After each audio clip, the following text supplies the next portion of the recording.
బట్టతలతో బాధపడుతున్నారా? ఆధునితనమైన పద్ధతిలో hair transplantation చేయబడును. Face clinic, Hyderabad.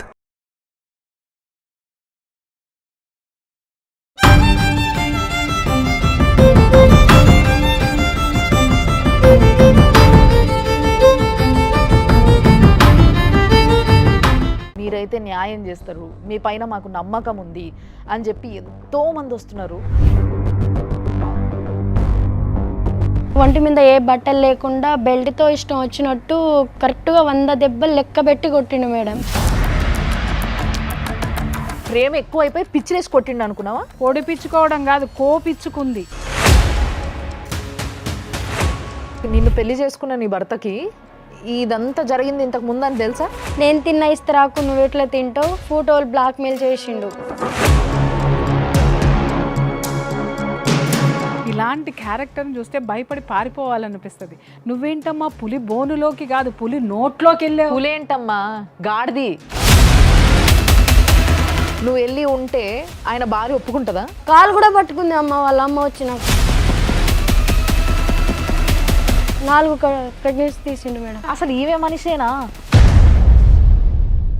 ఏంటి తల్లి, నేను భగవంతుడు ఎందుకు పుట్టించాడు అదే అర్థం కావట్లేదు.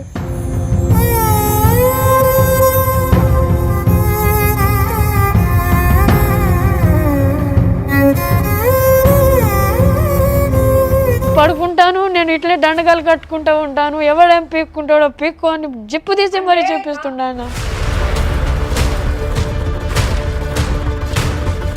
ఊరికి వస్తుంది, మరి మీరు ఏం న్యాయం చేస్తారు ఆమెకి? ఆ భూమిలో ఆయన 2 కొడుకు, నెక్స్ట్ ఈడ ఒక కొడుకు, ముగ్గురు మేడం. ముగ్గురికి 5 ఎకరం భూమిలో పంచి ఇస్తామని వాళ్ళ అమ్మ కొన్ని ఉంది. లేదు సార్, నేను 20 సార్లు పిటిషన్ ఇచ్చిన సార్. 20 సార్లా?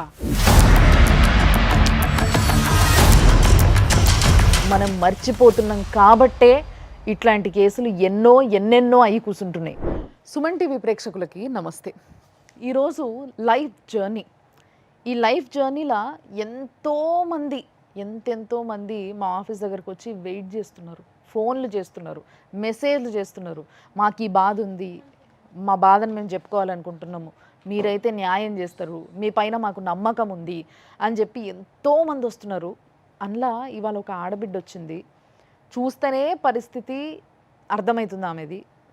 మొత్తం బక్క చిక్కిపోయిన ప్రాణము, ఓ చిన్న పిల్లగాడిని వేసుకొని ఎంతోసేపటి నుంచి లేదు మీరు వినాలే నా బాధ, నా మాట్లాడండి. ఎవరి పనులలో వాళ్ళు ఉంటారు, బట్ డెఫినెట్లీ ఆ అమ్మాయిని తీసుకొచ్చి కూసబెట్టి తినిపించి మాట్లాడి ఇప్పుడు ఫైనల్గా మేము ముందుకు తీసుకొచ్చినాం.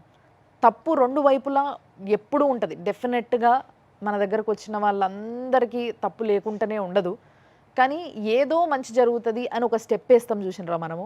ఆ స్టెప్ రాంగ్ సైడ్ పోయింది అన్న విషయం తెలుసుకోవడానికి చాలా ఆలస్యం అయిపోతుంది. సో అట్లా జరిగిన కేసులే మనకి ఇక్కడ దాకా వస్తున్నాయి. కాబట్టి దయచేసి ఆడపిల్లలందరికీ ఈ ఎపిసోడ్ చూసిన తర్వాత కూడా నేను మళ్ళా చెప్తున్నా, తిరిగి చూడండి, ఆలోచించండి. మనం ఒక డెసిషన్ తీసుకునే ముందు కరెక్టా కాదా ఆలోచించి పెద్దలను అడిగి, పెద్దలు ఎందుకు చెప్తారు అనేది ఆలోచించి తీసుకోవాలి అని ఒక చిన్న రిక్వెస్ట్. ప్రతిసారి హయ్యర్ అఫీషియల్స్కి వీళ్ళకి మాత్రమే రిక్వెస్ట్ పెడతా ఉంటాం, కానీ నేను ఇదంతా అయిన తర్వాత మళ్ళీ మీకు చూయించే ముందు ఆడపిల్లలందరికీ కూడా రిక్వెస్ట్ పెడుతున్నా. అమ్మ అర్థం చేసుకోండి, ఒక ఊపులా మనం బాగా అందంగా ఉన్నాం, మనం చూసి ఒకడు పడిపోయిండు వెళ్ళిపోదాం కాదు. తర్వాత ఏం జరుగుతుంది, తేడా అయితే నీ బతుకు ఏంది అనేది ఆలోచించుకోవాల్సిన అవసరం ఎంతో ఉంది అని ఈరోజు చాలా స్పష్టంగా తెలిసిపోతుంది మీకు. మాట్లాడదాం మనం. సో మనతో పాటు ఈరోజు మన స్టూడియోలో మీకు అందరికీ తెలుసు కదా, ప్రియా చౌదరి అమ్మ ఉన్నారు. అమ్మ నమస్తే. నమస్తే. And advocate, high court advocate Tulasiraj గారు ఉన్నారు. సార్ నమస్తే. సో ఈరోజు మన దగ్గరికి సునీత చాలా అసలు గంపెడు బాధ నింపుకొని వచ్చింది. నాకు ఏదో ఒక విధంగా న్యాయం జరగాలి అని పోరాడుతుంది. మరి సుంతనే అడిగి తెలుసుకుందాము.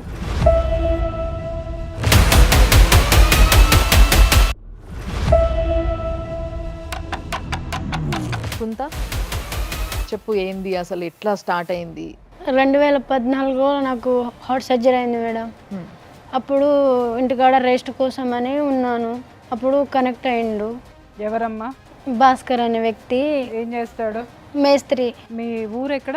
మాది తానంచెర్ల మరిపేడ బంగ్లా మొబ్బాద్ జిల్లా మేడం. 2 సంవత్సరాల వరకు అలాగే కలిసి ఉన్నాం. కలిసి ఒక్కదానివే ఉంటావా ఇంట్లో? లేదు మేడం, అమ్మ నాన్నలందరూ ఉంటారు. మరి నీకు బాగాలేనప్పుడు ఆయన పరిచయం అయ్యి నీకు దగ్గర అవుతుంటే వాళ్ళు ఎవరు లేరా పక్కన? అంటే తెలియకుండా అలా ఉన్నాం మేడం. ఓకే. తల్లిదండ్రుల కళ్ళు కప్పి ఉన్నారు. అలా తెలియకుండా ఉన్నాము. అట్లా చదువుకుంటున్నా కదా, అప్పుడు 8th క్లాస్ ఉన్నా నేను. 8th క్లాస్లోనే minor. అవును మేడం. సరే చెప్పు. అంటే అట్లా నడుస్తూనే మాట్లాడుకుంటూనే ఉన్నాం. నాకు ఎగ్జామ్ ఉండే, నేను ఆటో వాళ్ళ ఆయన రిపేర్ అయిందమ్మా నేను దింపేసి వస్తానంటే సరే అన్నయ్య అనేసి ఆయన బండి మీద వెళ్ళిన. ఎవరు బండి? అంటే అక్కడ మేము మా ఊర్లో ఆటో వాళ్ళకి ఫస్టే ఛార్జ్ ఇచ్చేసినాం అన్నమాట. అక్కడ వెళ్తుంటే ఆయన దారిలో కలిసిండు. సునీత నీతో మాట్లాడాలి ఒకసారి రావా అనేసి పిలిచిండు. అప్పుడు నెక్స్ట్ డే ఏమో దీపావళి ఉండే. ఒంటి మీద ఏ బట్టలు లేకుండా బెల్ట్తో ఇష్టం వచ్చినట్టు కరెక్ట్గా 100 దెబ్బలు లెక్క పెట్టి కొట్టిండు మేడం. ఎందుకు కొట్టిండు? నన్ను చెప్తే నేను దింపేవాడిని కదా, నువ్వు నా బండి ఎక్కకుండా వేరే వాళ్ళ బండి ఎందుకు ఎక్కినావు అనేసి కొట్టిండు. దెబ్బలా? అవును మేడం. తట్టుకున్నావా నువ్వు? బెల్ట్ తీసుకొని 100 దెబ్బలు ఈ అమ్మాయిని ఒంటి మీద బట్టలు లేకుండా కాళ్ళు చేతులు కట్టేసి కొట్టాడు అని అంటే ఆ వయసుకే వాడంత పర్వర్టెడ్ అంటే నువ్వు రియలైజ్ కాలేదమ్మా? తెగిపోయింది ఆ బెల్ట్ కూడా, దారుణంగా కొట్టిండు. ఆ దెబ్బలు నీకు శరీరం ఒంటి మీద ఉండే కదా, మరి ఇంటికి పోయినప్పుడు నువ్వు మీ తల్లిదండ్రులకు చెప్పలేదా? మీ తల్లిదండ్రులు చూడలేదా? చెప్పలే నేను, కానీ అమ్మ చూసి అమ్మా 100 దెబ్బలు బెల్ట్ దెబ్బలు తినటం అంటే అది ఏంటమ్మా, పసితనమ్మా సార్ అది. ఆ వయసులో 14 సంవత్సరాల వయసులో 100 దెబ్బలు తిని తట్టుకున్నావంటే అసలు నీకు నీ స్టామినా ఏంటి? అంటే ఇతని మీద ప్రేమతో ఓర్చుకున్నావా, చెబితే భయం అని ఓర్చుకున్నావా? రెండు మేడం. నువ్వు వేరోడు బండి ఎందుకు ఎక్కినవని ఆయన కొట్టడం అనేది నీ మీద అతి ప్రేమ ఎక్కువైపోయి పిచ్చిలేసి కొట్టిండు అనుకున్నావా ఆయనకి? మొగుడు కాబట్టి కొట్టిండు అనుకున్నావా? అప్పటికి ఇంకా పెళ్లి కూడా కాలేదు కదమ్మా. అంటే వీళ్ళ ఫీలింగ్లు అట్టగే ఉంటాయి కదా, చిన్నతనం కదా తల్లి. అప్పుడు నాకు అంత ఐడియా రాలేదు మేడం. చూసిందా మీ అమ్మ? దెబ్బలు చూసింది మేడం. ఎవరు కొట్టారంటే ఏం సపోర్ట్ చేయలే. 4-3 దెబ్బలు అమ్మ కూడా కొట్టేసింది. ఇక కామ్గా ఉన్నా నేను. సరే, దాని తర్వాత ఏమైందమ్మా? అక్కడ అట్లా అయిందా మేడం. అప్పుడు అయినాక ఆయన నేనంటే ఇష్టమా లేదా, నేనంటే ఇష్టమా లేదా అని అడిగిండు. ఇష్టమేనన్నా. నేనంటే ఇష్టమైతే నా పేరు పొడిపించుకో అని అన్నాడు. ఇది అప్పుడే కొట్టేటప్పుడే ఇష్టమా లేదా అని అడుగుతూ కొట్టాడు. పొడిపించుకున్నావా మరి పేరు? పొడిపించుకోవడం కాదు, కోపించుకుంది. బ్లేడ్తో కోసాడు అతను ఆ పేరు అక్షరాలు. ఇదంతా హింస కదమ్మా, నువ్వు ఎందుకు భరించావు ఇవన్నీ? లోకజ్ఞానం లేదు.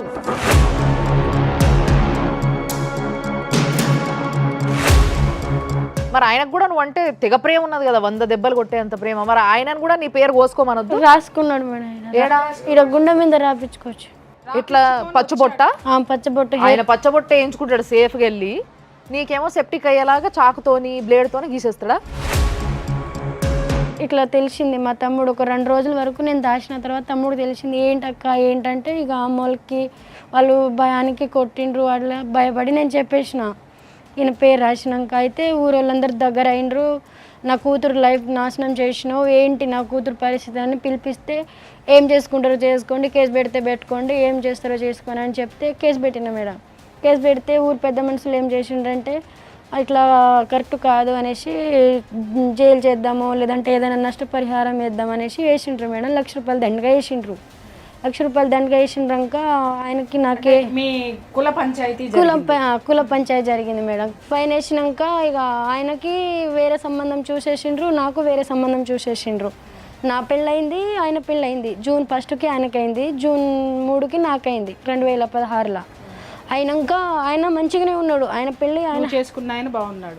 నేను బాగానే ఉన్నా, 1 నెల వరకు మంచిగానే ఉన్నా. తర్వాత ఇక ఆయనకి లేనిది ఉన్నది ఏదేదో చెప్పిండు మేడం.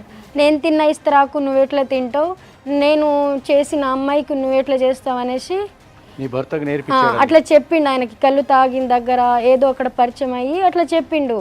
ఊర్లో అట్లా ఏదేదో చెప్పి ఇక అక్కడ గొడవలు స్టార్ట్ అయినాయి, డైవర్స్ అయింది మేడం. 1 లక్ష రూపాయలు పెనాల్టీ కట్టించిన తర్వాత వీడు మళ్ళీ వచ్చి అలా మాట్లాడుతుంటే కుల పెద్దలు ఏం చేస్తున్నారు? అయితే నేను చెప్పలేదు, నా పేరు చెప్తుండ అనేసి చెప్పిండు ఆయన. నేను చెప్పలేదని తప్పించుకున్నాడు. నీ భర్తకి, నిన్ను పెళ్లి చేసుకున్న నీ భర్తకి మేడం ఇదంతా జరిగింది ఇంతకు ముందు అని తెలుసా? లేదు మేడం, తర్వాత చెప్పేసిండు. ఆయన ఇంతకుముందు చెప్తేనే తెలిసింది. ఇంతకుముందు తెలిస్తే ఆయన డైవర్స్ ఎందుకు ఇస్తాడు మేడం? అప్పటి వరకు నీ భర్త నీతో బానే ఉన్నాడు, ఆయన చెప్పేంత 6 మంత్ తర్వాత చెప్పనంత వరకు బాగానే ఉన్నాడు. పెళ్ళైనాక 4-5 నెలలకి ఇక ఇడాకులు అయిపోయింది. ఇక ఆయన బానే ఉన్నాడు. ఆయన బాగానే ఉన్నాడు, ఆయన హ్యాపీగానే ఉన్నాడు. వాళ్ళ ఆవిడ బాగా కోఆపరేట్ చేస్తుంది ఆయనకి. అంటే విడాకులు అంటే మీ కుల పెద్దల సమక్షంలోనే అయింది, కుల పెద్ద అక్కడనే సమక్షం. రాతపోత చేసి అవును విడిపించేసారు. సార్. ఆ తర్వాత నేను హైదరాబాద్కి వచ్చేసిన, పని చేసుకున్నా మేడం. మధ్యలో ఈయన ఫోన్ చేస్తూ ఉంటాడు, మా నాన్న చచ్చిపోయిండు. ఎవరు? భాస్కర్ అనే వ్యక్తి. మా నాన్న చచ్చిపోయిండు, నాకు బాధగా ఉంది, నేను ఆమెను ఇష్టం లేకుండా పెళ్లి చేసుకున్నా, నువ్వు నాతో మాట్లాడగలవా ఇది అని చెప్తే నేను నమ్మలేను, నీతో నాకు ఎలాంటి రిలేషన్ లేదు, నాకు వర్క్ ఉందనేసి ఫోన్ కట్ చేసి బిస్టోన్లో పెట్టేదాన్ని మేడం. వేరే వాళ్ళ ఫోన్తో చేసేటోడు. ఆ సిమ్మే తీసేసిన. సిమ్ తీసేసినాక నేను 5 సంవత్సరాల వరకు ఆయనకి కాంటాక్ట్ లేను, అసలు ఆయన మొహం కూడా నేను చూడలేదు. ఊరికి వెళ్ళినా కానీ చూడలేదు. తర్వాత 2022లో నాకు మళ్ళీ పరిచయం అయ్యిండు. పరిచయం అయ్యి 3-4 నెలల వరకు నేను డైవర్ట్ చేసిన, దగ్గర అయిండు. ఎక్కడ పరిచయం అయ్యాడు? ఊర్లో మేడం, మా ఊరికి వెళ్ళిన కదా. ఊరికి వెళ్ళిపోయావు నువ్వు. ఊరికి వెళ్ళిపోయిన దగ్గర నుంచి మళ్ళీ దగ్గర అవడం, మళ్ళీ దగ్గర అవ్వడం, నువ్వు కరిగిపోయావు. దగ్గర అయ్యి ఇట్లా ఫోటోలు బ్లాక్మెయిల్ చేసిండు. ఎట్లా అంటే దగ్గర అంటే ఎట్లా అయిందంటే మేడం, నేను అమ్మాయి ఉన్నప్పుడు ఫోటోలు ఉండే కదా, ఆ ఫోటోలన్నీ బ్లాక్మెయిల్ చేసిండు అనమాట. ఈ ఫోటోలు అట్లా మీరిద్దరూ కలిసి ఉండగా న్యూడ్ గా ఉన్న ఫోటోలు ఉన్నాయా? అవును ఉన్నాయి మేడం, అతని దగ్గర ఉన్నాయి. అంత దగ్గర ఉన్నాయి. ఎప్పుడు తీసినాడు ఆయన? ఎట్లా తీసిండో నాకు తెలియదు కానీ ఫోటోలు అయితే ఉన్నాయి మేడం. భయంతో లొంగిపోయావు, మళ్ళీ ప్రేమ వచ్చి లొంగిపోయావా? గతి లేక లొంగిపోయావా? భయంతో లొంగిపోయినా ఈసారి మేడం. అంటే ఆయన ఇండైరెక్ట్గా మా తమ్ముడిని పంపిస్తా, నేను స్టేటస్ పెడతాను, ఆల్రెడీ స్టేటస్ పెట్టేసిండు కొన్ని ఫోటోలు. చూసిన వాళ్ళందరూ నాకు ఫోన్ చేసిండ్రు, ఏంటి సునీత అంటే అది పాత ఫోటోలు అన్నా, నాకు తెలియదు అనేసి ఏదో వాళ్ళని నేను మొహం చూపలేకపోయినా. చూసారు, చూసిన వాళ్ళు ఎవరు కూడా వాడి కాళ్ళు చేతులు ఆయనకే సపోర్ట్ ఉండే మేడం ఆ ఊరంతా. అబ్బాయి అనగా 100 చేస్తాడంట మేడం. అబ్బాయి అంటే 100 చేస్తాడు. అలాగే ప్రతి ఒక్క కూతురు తండ్రి కూడా ఓర్చుకుంటాడా? ప్రతి ఒక్క కూతుర్ని మీ ఊర్లో ఉన్న ప్రతి ఆడపిల్లని ప్రతి మగాడు చేసుకున్న మగాడో లేకపోతే పక్కనున్న మగాడో ఇట్లా 100 కొరడా దెబ్బలు కొట్టేసి బెల్ట్తో కొట్టి బ్లేడ్తో కోస్తే ప్రతి తండ్రి ఒప్పుకుంటాడంటనా మగాడు ఇట్లాగే చేస్తాడు అంటున్నారు మేడం. 100 మంది దగ్గర పోతాడు, ఆడోళ్ళ దగ్గర ఉండాలి అనేసి చెప్తుండ్రు. సరే, ఈ విషయాలు మాట్లాడినరో మీ ఊరు పెద్ద మనుషులు, ఈ మాట మాట్లాడిన పెద్ద మనుషులు, వాళ్ళ నంబర్లు ఎవరు ఉన్నాయా? నెంబర్లు అంటే సర్పంచ్ ఒకరు ఆయన ఉంది. ఆయన అన్నాడా ఈ మాట? మొగడు అన్నాక చేసిండు, నీకు తెలియలేదా అమ్మ అని అన్నాడు మేడం. సర్పంచ్ గారికి నేను అడుగుతున్నాను, సర్పంచ్ గారు మీరు ఊరికి పెద్ద అంటే తండ్రితో సమానమండి. మీరు ఒక ఆడపిల్లని 100 దెబ్బలు కొట్టి హింసించి కాపురం నాశనం చేసి బ్లేడ్లతో ఒంటి మీద కోస్తే మగాడన్న తర్వాత 100 చేస్తాడు అని మీరు మాట్లాడారు. గుండెల మీద చేయేసి చెప్పండి, మీరు కొలిచే దేవత సాక్షిగా మీరు చెప్పింది కరెక్టేనా? ఇదే మీ కన్న బిడ్డని ఎవరైనా ఇలాగే చేస్తే ఏ కోర్టుకి వెళ్లకుండా ఇదే శుద్ధులు మీరు చెప్పగలరా? సార్, మగాడు అనేటటువంటి ఒక అహంభావాన్ని పెంచి పోషిస్తూ మీరు ఈ సమాజంలో ఆడపిల్లల్ని బతకనివ్వరా అండి? నీకు బుద్ధి లేదా? ఆయనని ఎందుకు ఏడిపిస్తున్నావు? ఆయనని ఎందుకు కేసులో రప్పిస్తున్నావు? నీకేం కావాలి? 2 లక్షలు తీసుకొని ఎక్కడైనా దూరంగా పారిపోవచ్చు కదా అనేసి సర్పంచ్ వాళ్ళ నాన్న, సర్పంచ్ వాళ్ళ భార్య, పిల్లలు లేరా అమ్మా? ఒక పాప. వాళ్ళు ఎందుకు లేరు మేడం? వాళ్ళందరికీ పిల్లలు ఉన్నారు, కానీ ఆయనకే సపోర్టు. చెప్పమ్మా, తర్వాత ఏం జరిగింది? నువ్వంటే నాకు ఇష్టం, నువ్వు నాతో ఉండు, నేను మంచి చూసుకుంటా, లేదంటే ఫోటోలు నేను పంపాలో ఆడికి పంపించేస్తా, నువ్వు ఎట్లా బతుకుతావో వేరే ఆయనతో ఎట్లా ఉంటావో నేను చూస్తా, లేదంటే నేను చంపేస్తాననేసి బీర్ల సీసాలు ఉంటాయి కదా మేడం, అవి పలగొట్టి నోట్లో వేసుకుండు. మింగలే మేడం. నువ్వు నాతో ఉండకపోతే నేను ఇట్లా చచ్చిపోతా. అమ్మ, ఎవరికైనా ఇలాంటి క్యారెక్టర్ని చూస్తే భయపడి పారిపోవాలనిపిస్తుంది. నువ్వేంటమ్మా పులి బోనులోకి కాదు పులి నోట్లోకి వెళ్ళావు. పులేంటమ్మా, గాడిది, వాడు గాడిది, పులెక్కడ? ఆ తర్వాత మందు ఉంటుంది మేడం. మందు మింగేస్తే అది సబ్బు నీళ్ళతోటి కక్కిచ్చిండ్రు. మందు కూడా తాగేశాడా? మందు తాగేసిండ్రు. తర్వాత ఫస్ట్ ఎవరికి చెప్పకుండా 10 నిమిషాలు సైలెంట్. వాళ్ళ ఇంట్లోనే మేడం, అది మందు తాగేసింది వాళ్ళ ఇంట్లో. ఆవిడ ఉందా? వాళ్ళ ఆవిడ ఉంది, వాళ్ళ ఫ్యామిలీ మొత్తం ఉంది. వాళ్ళేమి వారించలేదా అతన్ని? ఇదేం పోయే కాలం నీకని చెప్పి? వాళ్ళు ఆయనకి సపోర్ట్ మేడం అంతా, ఆయన ఏ తప్పు చేసినా సపోర్టు. ఇప్పుడు సరే ఆయన నిన్ను అడిగిండు ఆయనతో ఉండమని, నువ్వు వెళ్ళి ఉంటే ఆయన భార్య ఒప్పుకుంటుందా? ఆమె ఒప్పుకున్నాను, నాకు ఫోన్ మాట్లాడింది, ఇంట్లోకి వచ్చేసాయి లేదంటే బయట ఉంటే బయట ఉండు, నీ వల్ల మాకు టార్చర్ పెడుతుండు, నేను ఇద్దరం కలిసి ఉందామని చెప్పింది మేడం. ఆ రికార్డింగ్ కూడా ఉన్నాయి. ఈ ఆడ స్త్రీ జాతికి నమో నమః. నిజం చెప్తున్నా. అందుకంటే అంత పర్వర్టెడ్ నేచర్ని తట్టుకున్న నువ్వు ఇంకెంత ఇది ఉన్నావో, అలాగే మీ ఇద్దరిని కలిసి భరించడానికి ఆ కుటుంబ సభ్యులు కూడా వాడు పెట్టే టార్చర్ భరించలేక ఒక పులికి ఒక ఆహారం కింద ఒక జింకపిల్లని వేసేసినట్టు, అమ్మ నువ్వు రామ్మ, నువ్వు కాపురం చేయి, వాడు నిన్ను కొడతాడు, నిన్ను తిడతాడు, మమ్మల్ని మాత్రం రక్షించు అని చెప్పేసి నిన్ను తీసుకొని దాంట్లో పెట్టేసి కాలు కూడా పట్టుకుంది అమ్మ, వాళ్ళ అమ్మ వచ్చిన. మహిళా మనులు నమస్కారం తల్లి. ఇండానికే చాలా రోత ఉంది నాకైతే. ఒక నిమిషం ఆగమ్మా, ఆయన భాస్కర్ అనేటి ఆయనకు ఫోన్ చేద్దాం మేడం. ఇంత విచిత్రమైన క్యారెక్టర్ని నేనైతే అసలు ఎప్పుడూ చూడలేదు, వినలేదు. The number you have dialed is currently busy. Please try later. The number you have dialed is currently busy. Please. Busy అని వస్తుంది, చేద్దాము. నీకు కొడుకున్నట్టున్నాడు కదా, మరి ఆయన ఎవరికి పుట్టిండు ఆ కొడుకు? భాస్కర్. మీరు ఈ మాత్రం దానికే అంత ఆశ్చర్యపోతున్నారు? ఆవిడ చెప్పనివ్వండి. అట్లా ఫోటోలు బ్లాక్మెయిల్ చేసిండు, నేను పెళ్లి చేసుకుంటా, నాతో ఉండు, నేను ఇల్లు కట్టిస్తా, నిన్ను చూసుకుంటా, మేము చూసుకుంటా, వేరే ఆయన చేసుకుంటే మాత్రం నువ్వు శవమే సునీత, నువ్వు నాతో ఉంటే మంచిగా ఉంటుంది, వేరే ఆయన ఎవరితో ఉన్నా నేను చంపేస్తా, లేదంటే ఏది చేయాలో అది నాకు తెలుసు, అది చేసేస్తా అని చెప్పిండు. తాళి కట్టాడా? కట్టిండు మేడం. కట్టాడు మేడం. ఎవరి సమక్షంలో? ఒక్కరే, ఎవరికి చెప్పకుండా బలవంతంగా కట్టిండు. అంటే నువ్వు నాతో ఉండాలి కంపల్సరీ, నేను కట్టేస్తా అని కట్టేసిండు మేడం. నీకు తాళి కట్టినప్పుడు ఏమైనా ఫోటోలు కానీ ఏమైనా ఉన్నాయా? ఫోటోలు ఉన్నాయి మేడం, ఫోటోలు, రికార్డింగ్లు, ఆల్మోస్ట్ మొత్తం ప్రూఫ్ ఉండే. బట్ ఆయన నన్ను కొట్టి తీసుకెళ్ళిపోయిండు, దారుణంగా కొట్టిండు మేడం. ఇప్పుడే గాయాలు మాయమైనాయి, కడుపులో గుద్దిండు, కుట్ల మీద గుద్దిండు, ఇట్లా ఇక్కడ. హార్ట్ పేషెంట్ అమ్మ నువ్వు. అవును మేడం, స్పాట్ గా డెడ్ అయిపోవాలి, నువ్వు చచ్చిపోతే నేను 3 నెలలు జైలుకి పోయి వస్తా, నేను బతకనియను, నువ్వు నన్ను ఏడ పెడితే ఆడ పెడుతున్నావు, నువ్వు చంపేస్తా, నాకు నచ్చినట్టు నేను చేసిన, నేను నచ్చినట్టు నా టైప్లో నేను అన్నీ యూజ్ చేసుకున్నా, ఇప్పుడు నువ్వు నాకు అవసరం లేదు, అప్పుడు బాగుండేదానివి, ఇప్పుడు నువ్వు బాగలేవు అట్లా అంటాడు. ఇప్పుడు ఈ బిడ్డ పుట్టాడు కదమ్మా? పుట్టిండు మేడం. ఈ బిడ్డ పుట్టక ముందు అతనితోటి నువ్వు ఎన్నాళ్ళు కలిసి ఉన్న తర్వాత ఈ బిడ్డ పుట్టాడు? సంవత్సరం తర్వాత మేడం. సంవత్సరం తర్వాత. ఈ సంవత్సరంలో ఏం జరిగింది? ఇదే కొట్టడం తిట్టడం జరిగింది. 4 ప్రెగ్నెన్సీలు తీసిండు మేడం. 4 ప్రెగ్నెన్సీలు తీసేశారు. ఏంటమ్మా ఇవేమన్నా చెట్టు మీద కాయలా తుంచడానికి? అబార్షన్స్ తట్టుకున్నావా నువ్వు? అసలు వాడు అసలు మనిషేనా? అసలు ఈవే మనిషేనా? 1 yearలో 4 అబార్షన్స్ అయ్యి మళ్ళీ ఒక బిడ్డను కన్నింది అమ్మాయి మోసి. ఏంటి తల్లి, నేను భగవంతుడు ఎందుకు పుట్టించాడు? అదే అర్థం కాదు.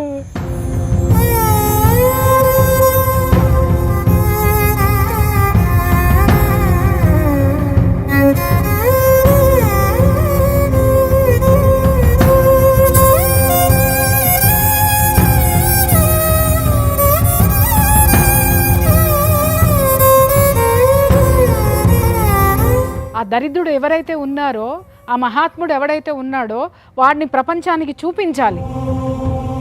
ఇంకా ఎంతమంది ఆడపిల్లల్ని కాటేశాడో, కాటేయబోతున్నాడో. 99వ దాన్నంట మేడం.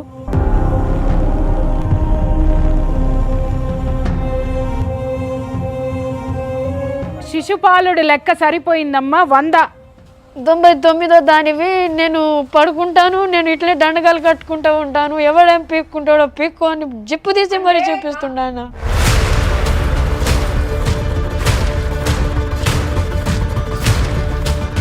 నా ఒక్కదానికి కాదు, పోలీస్ స్టేషన్లోనే చూపిస్తుండు.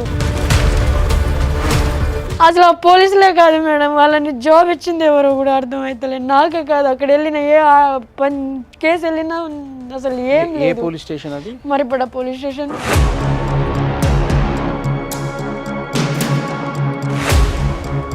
ఒక ఆడపిల్ల వెళ్ళి నేను ఇట్లా మోసపోయాను అనంటే ఇది మరి మా దౌర్భాగ్యమో, మరి ఈ ప్రభుత్వం యొక్క నిర్లక్ష్యమో, లేకపోతే పోలీసు వారికి ఆడపిల్లల పట్ల ఉన్న కోపమో తెలియడం లేదు. ఒక్క కేసు కూడా రిజిస్టర్ అయ్యి ఎఫ్ఐఆర్ అవ్వడం లేదు. ఒక్క ఆడదాన్ని ఆదుకోండి సార్, ఇలాంటి ఆడవాళ్ళని మీరు ఆదుకోండి.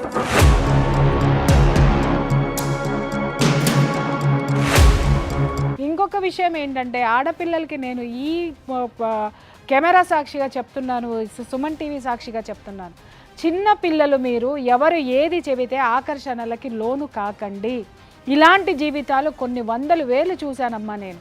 చాలామంది మాట్లాడుతున్నారు కెమెరా ముందు ఎందుకు అరుస్తారు ప్రియా చౌదరి గారు అని. అరుపులు కాదయ్యా, ఇలాంటివి ఎన్ని వేలు విన్నానో ఆ ఆవేదన కడుపులో ఎంత సుళ్ళు తిరుగుతుందో మీకేం తెలుసు.